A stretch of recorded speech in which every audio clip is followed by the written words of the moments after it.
ATS EVS students, this is Dr. John Schrage, and I love paleoclimate. It's just a great subtopic within the study of climate and climatology and so on. This is all about the climate of the past, and it's just a really cool topic. I have actually taught a course before that was about abrupt climate change, and when I was in graduate school I took a bunch of classes in paleoclimate because I just thought this is a really cool topic. And as it happens, we have a recent graduate of Creighton University's Atmospheric and Environmental Science programs who now has her PhD herself working in the field of paleoclimate. It's just a really cool subdiscipline. Now, I hope you enjoyed the readings that were on pages 26 to 31 in your textbook. If you haven't had a chance yet, please do so. Feel free also to look in the IPCC assessment report. Chapter 4, I believe it is all about paleoclimate, advances in paleoclimate in recent years, and it's actually really quite interesting. I recommend it. I don't require it, but I certainly recommend at least getting a sense of the kinds of information that are there. This paleoclimate stuff is really interesting, this climate of the past stuff, because you got to wonder, how can we know? I mean, how could we know what the climate was like during the Ice Age? How can we know? I mean, I guess we could tell by like geologic evidence that there were glaciers, but how do we know what the temperature was, or how much snowfall they got per year, or what the carbon dioxide concentrations in the atmosphere were back then, and so on?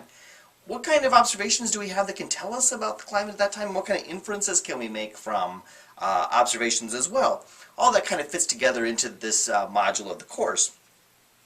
I'm going to tell you that there's going to be 4 kinds of observations that leave records of what the climate has been doing, and we're going to talk about each of these in some detail over the next few minutes. Let's start with the satellite record. By the satellite record, I mean literally as in like satellites in orbit around the planet and so on. The first satellites that were used for meteorological purposes were in the 1960s. Fairly shortly after we started launching satellites to catch up with the Russians, we launched weather satellites. The first ones mostly did things like take pictures of clouds from space, but they also have instruments on board that can take other kinds of measurements. We started doing that in the late 60s, but it really wasn't until about 1979 that there was a global effort to make these observations consistent and archive them so that they'd be available for the future and so on. And so those kinds of observations that come from satellite really don't have that long of a period of record. If we stick with our definition that climate has to do with having 30 years of observations, we've kind of only just recently passed that point with regard to satellite observations, where we can start talking about like a satellite climatology of precipitation, or a satellite climatology of ozone concentrations, or one of the other things that we do in fact measure using satellite remote sensing. It's not just images, there's all kinds of sensors on board that can be used to infer things like the winds and the temperatures and ozone concentrations and so on. So I mean, while the satellite coverage is wonderful and it's a modern tool, it only goes back, maybe 35 years that we actually have permanently stored satellite data. So that's not really a good tool when we're talking about paleoclimate. Now we have the instrumental record as well, where we're talking about actual calibrated in situ observations. Mostly we're talking here about thermometers, but also rain gauges or tidal gauges on at a harbor or something like that. These kind of high quality in situ observations just don't go back terribly far, at most a few centuries. It really wasn't until the mid-1800s that it was very much fashionable in science to be very systematically, in a very coordinated way, be taking observations of the natural world.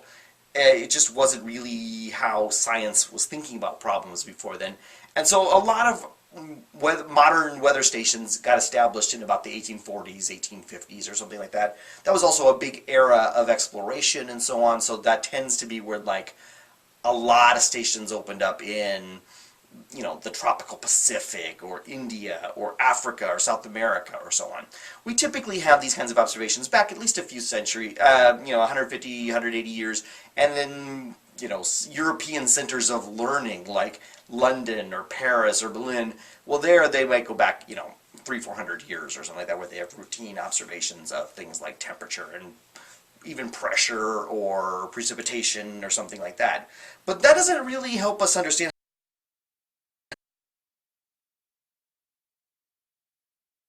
global temperature anomaly going back, maybe 12,000 years on this particular plot. Now, the gray shading around there, that's some kind of error estimate, but Well, how in the world are we getting this? Or how, even more so, there's another figure that comes from your textbook. I mean, this extends back 400,000 years.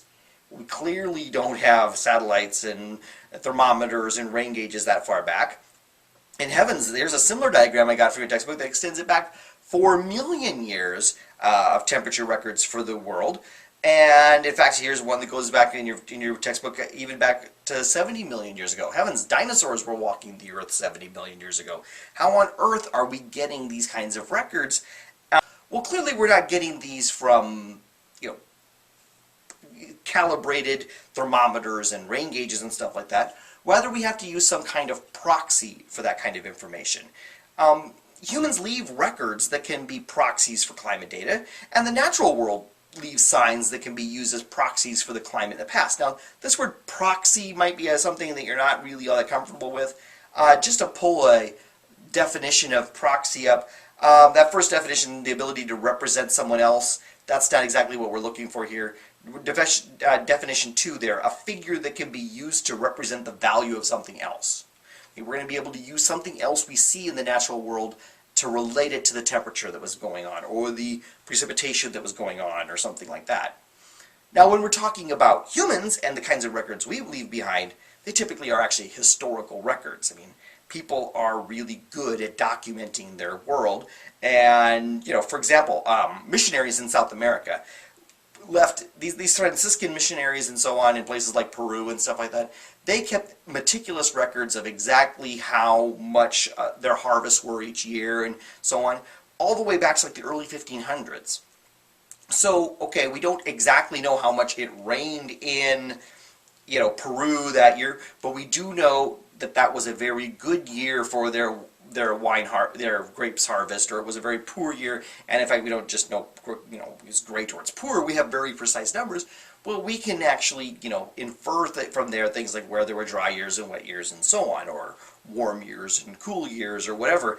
The monks kept very good records of that kind of thing. Another example is the so-called Nilometer. Egyptians monitored the height of the Nile, and they kept records of this for more than 13 centuries. This doesn't go all the way back to like the people who built the pyramids. This is more like since the beginning of Islam. But the Egyptians, their livelihoods depend on the height of the Nile, or they did anyway at that time, because the prediction of the annual flood of the Nile had a great deal to do with like when they were able to plant crops and when they were able to harvest crops in the Nile Delta and so on.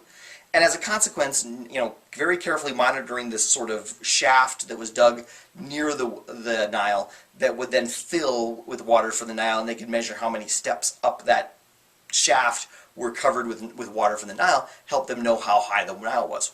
Well, the main thing that determines how high the Nile is stuff, principally how much rain is falling upstream in like Ethiopia and so on. So we can use these records of how high the Nile was as a way of saying how much rain was falling in that part of the world. Okay, there's lots of these kinds of historical records. Digging these kinds of things up is a whole sub-discipline within climatology.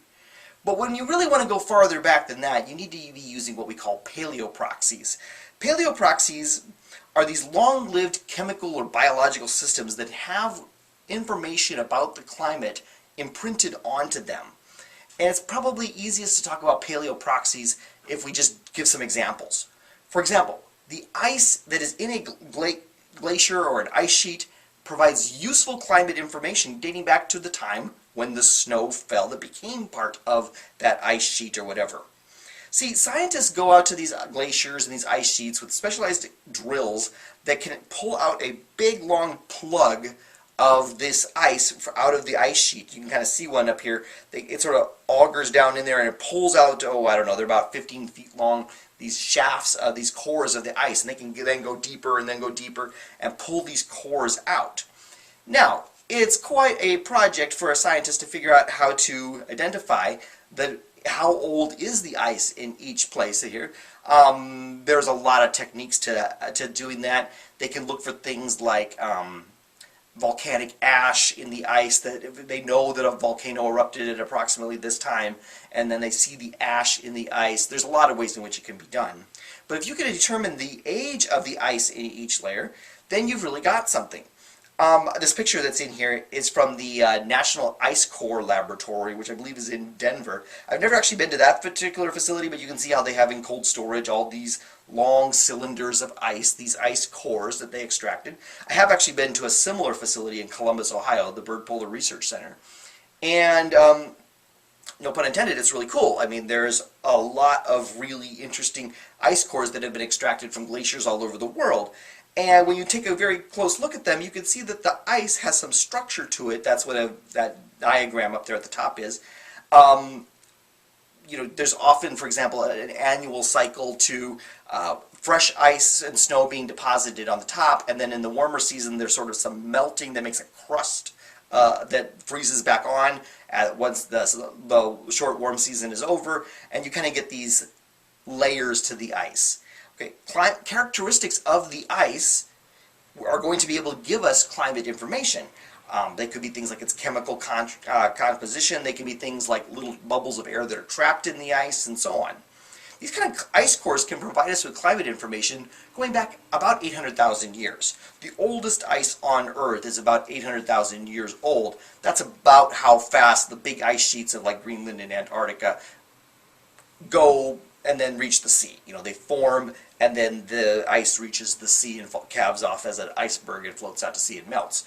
So we don't have climate information from ice cores farther back than about 800,000 years, but as is talked about in Chapter 4 of the IPCC report, we can actually get a lot of really interesting information from these ice cores. Now, for example, I mentioned the bubbles. There's little pockets of air that are very carefully extracted from those ice cores. And that air, sometimes the expression used is fossil air, which is totally cool. I mean, it is air from the time that ice was deposited. And we can capture that air, extract it from the ice core, and then analyze it. How much carbon dioxide is in this layer? How much methane? How much other gases in the atmosphere? And what we can learn from that is that present-day concentrations of atmospheric greenhouse gases, like carbon dioxide, methane, and nitrous oxide, currently exceed the range of concentrations recorded at any time in the last 800,000 years. Wow, that's really interesting. So we know that at least in the last 800,000 years, we've never seen concentrations of greenhouse gases in the Earth's atmosphere like what we're seeing now. Perhaps more importantly, the current rates of increase in carbon dioxide, methane, and nitrous oxide are unprecedented. There have been times where the concentrations were going up, and there were times where the concentrations were going down, but the rate of change has never been what we've seen right now. Again, it's very hard to picture that somehow whether the climate change that we're seeing is natural, when in the 800,000 years that there are natural records, we never saw that before. Doesn't mean it's impossible. We're going to see that there are other strange things that have happened in the climate of the past, but this is certainly a clue that this is certainly an unusual thing going on our planet right now. There are other examples of ways in which we can extract paleoclimate information from the natural world. The natural world can serve as a paleoproxy. Another example is ocean sediments. You know, for example, where a big river dumps into the sea, sediments that were carried by the river then settle out down to the floor of the ocean, and they accumulate at the floor of the ocean at known rates and so on, and they contain all kinds of stuff. And scientists can drill cores in the floor of the ocean and bring up these sediment cores and analyze them. Things like there's microorganisms that are dead and are in those sediments. They have like skeletons that are composed of certain minerals. What species of microorganisms were living at that time? We can learn things about the chemistry of them. We'll learn about that in a little bit, but like the chemistry of exactly the materials that make up their shells and so on of these little microorganisms is another example of the kinds of paleoclimate information we can extract.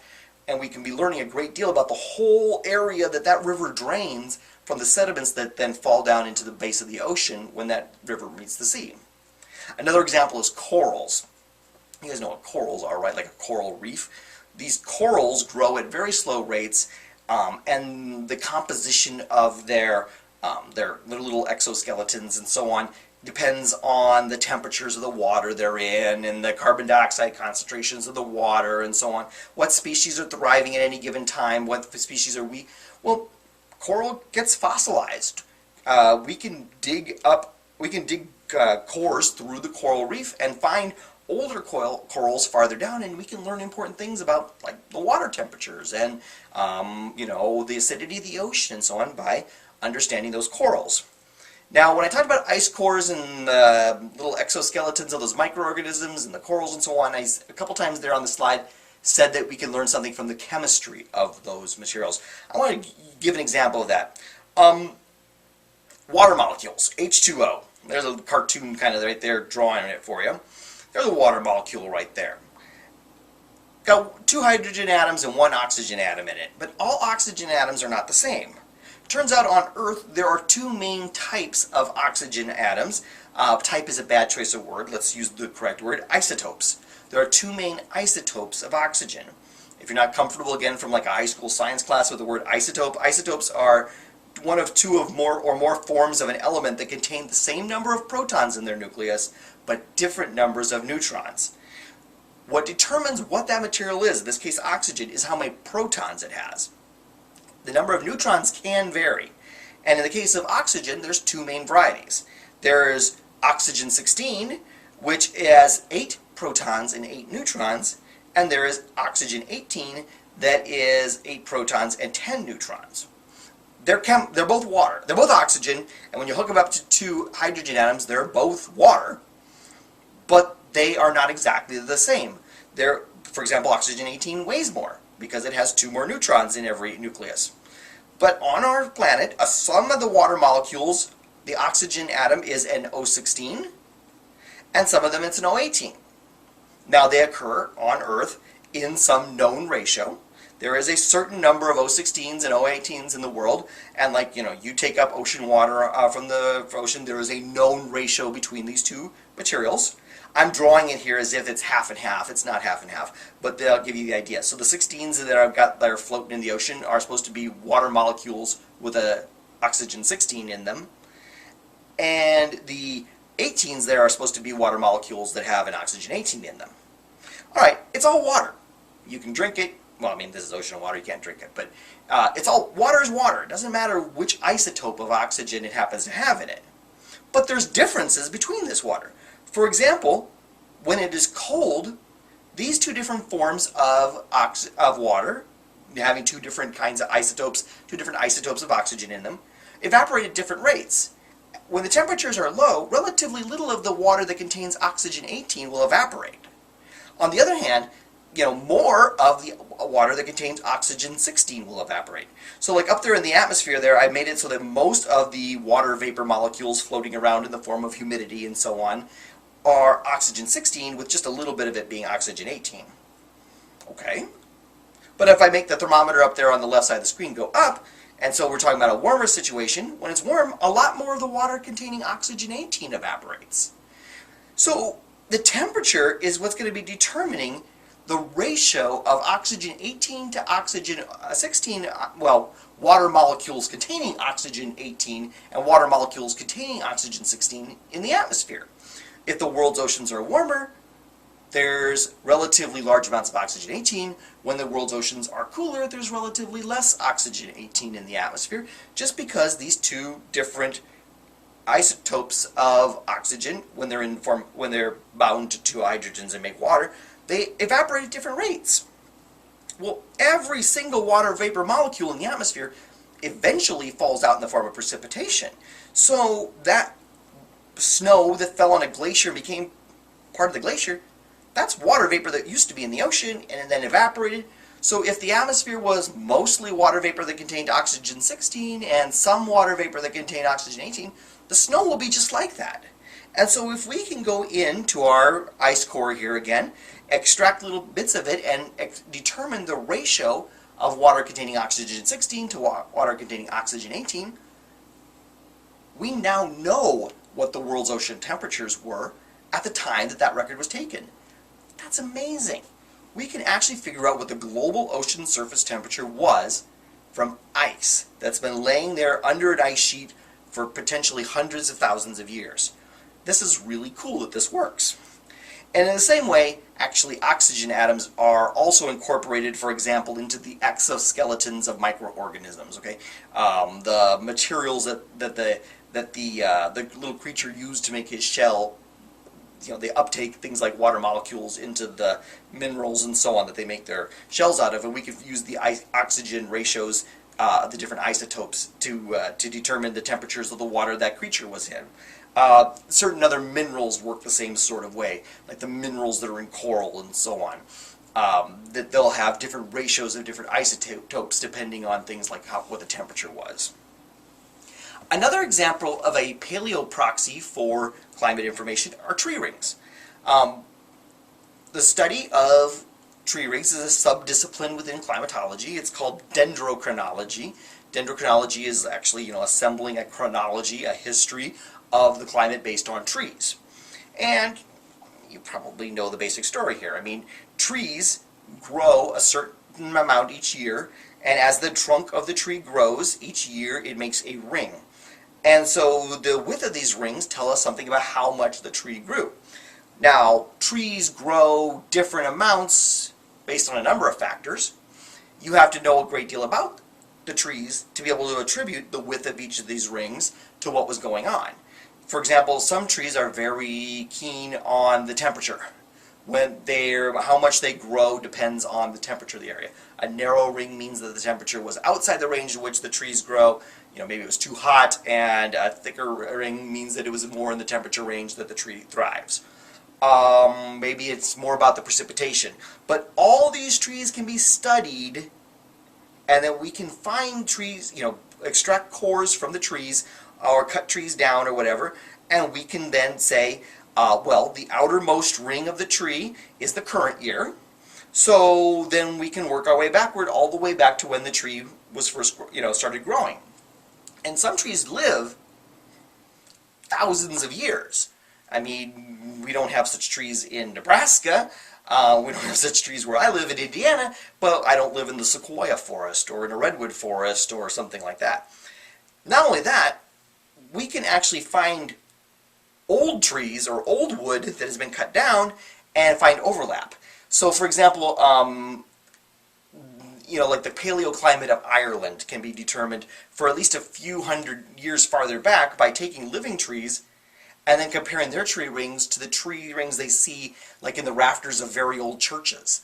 And they can find, okay, here's the same rings on those trees, where here's, maybe 7 bad years in a row followed by 2 really good years. Okay, they can find it, and then, okay, we now know these trees overlap. And from that we can extend the records even farther back if we need to. In some cases, what we find are fossils of trees, like petrified wood and so on. Now, fossilized tree rings can't be pinpointed to a particular year. I can't look at any given ring on this tree and say, oh, look, 7,323 years ago was a bad year. No, but I can tell if this tree is from approximate, maybe by radiocarbon dating or something, I can tell that this tree comes from 72,000 years ago, and I can see that there was all really big fat rings, and then I can say, look, the conditions were very favorable for that tree at that time. Okay, I can't pinpoint it to a particular year, but I can show you the kinds of conditions that existed when that tree was growing. And with paleoclimate records like this, man, we can do all kinds of cool things. Like we can build these kinds of reconstructions of the paleoclimate of the last, about 1,200 years, for example. And you can see that there's a number of different sources of information on this graph, like tree rings and glaciers and so on. And they aren't all in perfect match, but they have the same basic trends and so on. For example, all of them seem to show the medieval warm period. Now, the medieval warm period is a period that was, centered roughly around 1000 AD or something like that. And particularly in Europe, they had a fairly warm climate. Not quite as warm as the present climate, but compared to most of human history, a pretty darn warm climate, especially in Europe. It wasn't really quite as global as some climate anomalies, but it was definitely very favorable for medieval culture. I mean, people in medieval times lived a pretty primitive life, and fortunately the winters weren't that bad in Europe and so on at that time. In contrast, for example, there was a period called the Little Ice Age. Now, the Little Ice Age spanned from about 1500 to about 1820 or something like that. And the Little Ice Age was a much less favorable time, especially in Europe, but actually globally. Temperatures were considerably lower than modern times. At that time, for example, the River Thames through London froze every year. They would have winter festivals out on the Thames River because they could have it out on the ice, and there'd be ice skating and markets and stuff like that. Well, I mean, the Thames, I don't even know when the last time it froze. Certainly not in the last like 50 years or something like that. I mean, the climate is much too warm in Europe nowadays for that to freeze.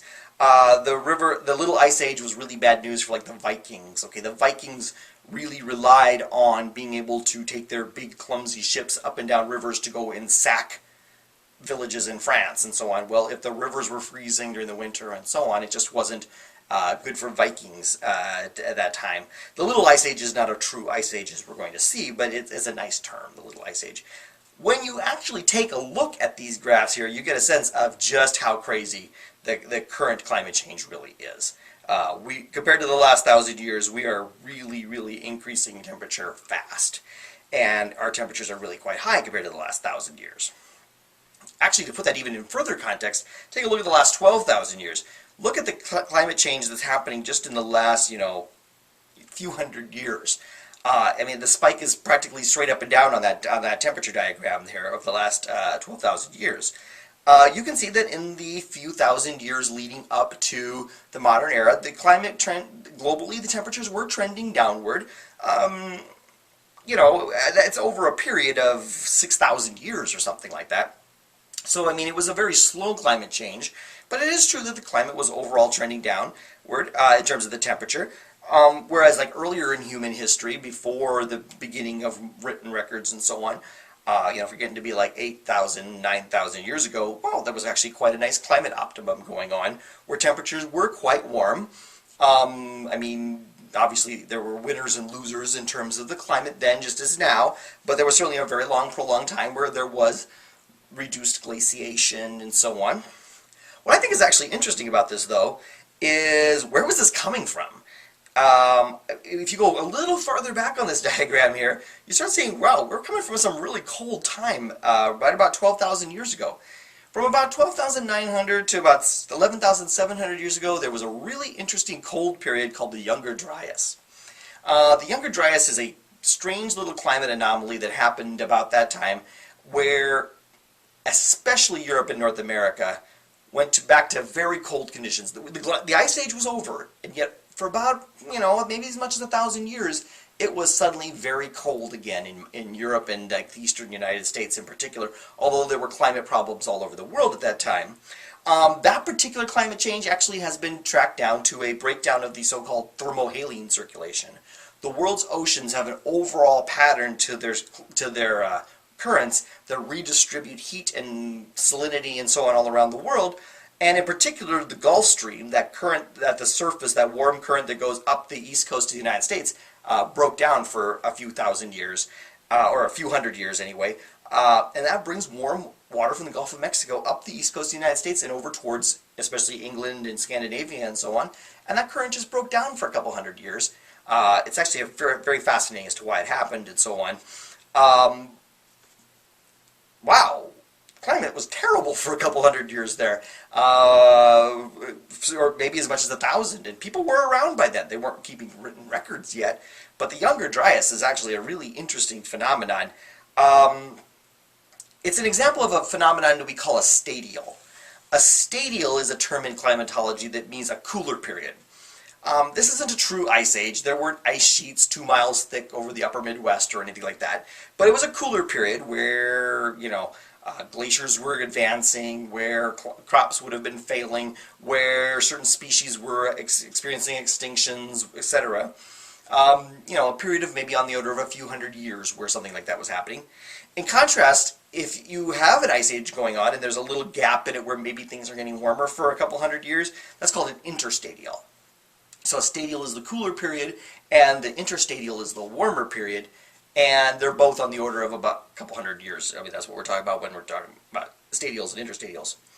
In contrast, if we take these same kind of records and we extend it back, let's say, 4 million years, you start getting a sense of how crazy and complicated the paleoclimate system is. I mean, that last little dip that I have highlighted in red there, that whole thing is the so-called last glacial maximum. When you hear the term ice age, that little dip, that's it. That little dip there is about 100,000 years of ice sheets covering most of North America, Europe, Northern Asia, and so on. It started about 100,000 years ago, and it reached the last glacial maximum, which was about 25,000 years ago. By some definitions, by the way, we actually are in an ice age, because we are currently in a period where there is permanent ice on Greenland and Antarctica and so on. There certainly have been many periods in Earth's history where there's been no ice at all. I'm not trying to say we're in an ice age. I'm just saying by some definitions we would actually be in an ice age right now. But I mean, you can see we've had plenty of periods of time where it was cold. Don't get me wrong, the most recent ice age was actually a bit of a doozy as ice ages go. But scientists have actually documented literally hundreds of ice ages, each maybe on the order of a few 100,000 years long, over Earth's history. Wow, ice ages just keep happening. Just to use this term right here, an ice age is a prolonged stadial, typically on the order of a few tens of thousands of years to maybe a few 100,000 years long. And it's going to have things like very low temperatures, big thick ice sheets, and so on. And that's in contrast to the periods between ice ages, which are called interglacials. An interglacial is like the period, it's like a prolonged interstadial. Okay, an interstadial is only a few hundred years, an interglacial might be a few tens of thousands of years. There have been lots and lots of ice ages in, the history of the Earth. The ice ages, as I have on here, typically last about 100,000 years. The cooling going into an ice age typically tends to be fairly gradual. The ice sheets don't just sort of form over the course of, I don't know, I mean, you don't suddenly 100 years later have a 2-mile thick ice sheet over Minnesota. They take many, many centuries, many, many thousands of years to reach the peak of the ice age.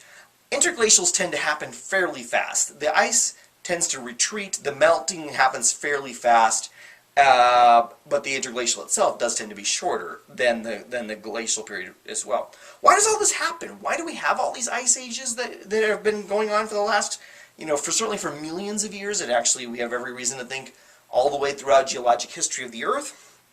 The primary reason has to do with changes in the Earth's orbit.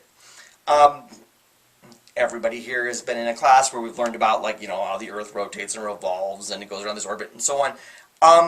But the exact parameters of the shape of the orbit and how far the Earth is from the Sun and the tilt of the Earth's axis actually changes quite a lot over geologic time like this.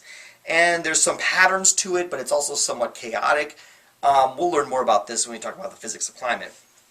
But most ice ages are fairly well attributed to, that was when we can study back to the Earth's orbit and so on, we can see, oh yes, at that time we would have also been somewhat farther from the Sun, or we would have been tipped more towards the Sun in the summers, or so there would have been more melting. All these things can be tracked based on these cycles of the Earth's orbit. Part of the story, though, is also carbon dioxide. On this graph, the solid line is a record of temperature. I believe this comes from Antarctic ice sheets. And the trace of carbon dioxide is shown, concentration is shown there in the dotted line. And carbon dioxide, an important greenhouse gas, pretty much shows exactly the same thing as the ice age records. So carbon dioxide is certainly a big part of the story as to whether or not the planet is in a glacial or an interglacial period. But there's actually several really cool extreme events in Earth's history in terms of climate. I'm just going to talk to you real quick about two of them. One of them is the so-called Snowball Earth, where basically the whole Earth froze. There's some question as to whether it may have, did it really freeze all the way to the tropics, or did the tropics have, fairly bad winters, but still everything melted in the summer? Okay, we're talking something that happened 650 million years ago. There wasn't even all that much complex life in the oceans yet at that time. So this is a difficult period to study, although it's certainly an active period of research. But the Earth apparently froze in a very complicated climate feedback. And we are actually incredibly lucky that the Earth figured out a way to get out of that mess. We'll learn about these kinds of so-called albedo feedbacks when we do physics of climate. But Earth at least once froze like Hoth from The Empire Strikes Back. I mean, it was an ice planet, Earth, for quite some time. For at least a few million years, Earth was stuck in that kind of frozen state. Excuse me.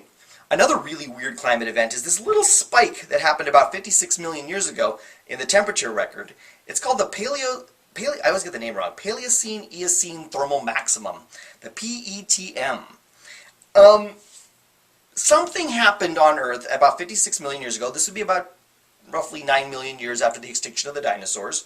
Climate in general was quite warm at that time on Earth, but all of a sudden there was a very sharp spike of a few degrees Celsius, and we can tell from various things about the sediments that collected at that time at the bottom of the ocean and so on, that there was a massive influx of greenhouse gases at that time.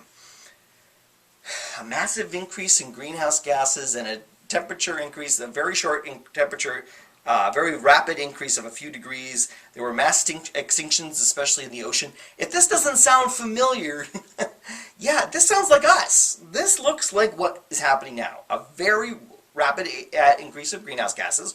We're doing it by fossil fuels. We're not quite sure what happened at the PTEM. It might have been volcanic. It might have been a collapse of a methane calthate deposit. We'll talk about that at a different point in the course as to what's going on with methane ices at the bottom of the ocean and so on. But something happened, and enormous amounts of greenhouse gases got released in the atmosphere, and the temperature spiked. In many ways, this is the one that has climate scientists worried, because this looks like what's happening to our world, and we know that a lot of creatures didn't make it through this climate event and so on. Overall, though, what does paleoclimate tell us? Paleoclimate overall is telling us that the last few decades of the 20th century were warmer than any comparable period during at least the last 400 years. Okay, we have really good instrumented observations, at least enough that we can say certainly we're warmer than we've been any time in the last 400 years, and maybe since the medieval warm period. We didn't have thermometers in the medieval warm period, but boy, it sounds like we're even warmer than that period. Earth certainly has been both much cooler and much warmer than what we're seeing today. That doesn't mean, though, that it's not, oh, well, then I guess we don't have to worry about it all that much. No, we need to worry about it. The critters that lived on the Earth at those times did not thrive when the world was, you know, climate was changing in those ways. But we know that where we are headed is in the range of things the Earth can do. Okay? Earth's climate clearly can get this warm and warmer. Earth's climate can get colder than this as well. The current warming is extraordinarily rapid compared to most of the events that have happened in the paleoclimate record. There are some interesting climate events, known interglacials and so on, that were similarly fast. Typically they were caused by something like a volcanic eruption or a comet impact or something like that, where, you know, things changed one day. And now the ice sheets are retreating because there's there's more greenhouse gases in the atmosphere or something like that because of the volcanic eruption or whatever. But compared to pretty much everything that's ever happened in Earth's climate, what's happening now is really, really fast. Like hundreds of times faster than the climate changes we've seen at other times that were clearly natural because we weren't here. That's really scary. Okay, I mean, we're trying to make sure we're trying to make sure if we know if the climate changes we observe are natural or if they are anthropogenic. That's another really good reason to suspect that the climate changes we're seeing are anthropogenic. Looking towards the future, paleoclimate can give us some information too. For example, now that we have seen the changes that we are causing and we can look back at the changes in the past, it is now virtually certain that no natural source of like orbital variations in the planet, like, you know, small changes in the Earth's orbit and so on, that are going to happen because we're not in control of things like the orbit of the planet, they're not going to be able to cause an ice age for at least 1,000 more years. Okay, we just we're not going to anytime in the next 1,000 years move into an ice age. That's actually important. You may have heard of this controversy that at one time in the 70s there were some scientists who were concerned that the planet was in fact headed back into an ice age. But now we know that now that we have a better handle on like what changes in the Earth's orbit are happening and so on, we now know at least for the next 1,000 years we don't need to be worried about an ice age. In part, of course, because we're warming the planet so much, it's just not going to happen. All right, paleoclimate stuff rocks. This is a really cool subdiscipline within atmospheric sciences. Excuse me. Please let me know if you have any questions about this stuff, and good luck on quiz number 2.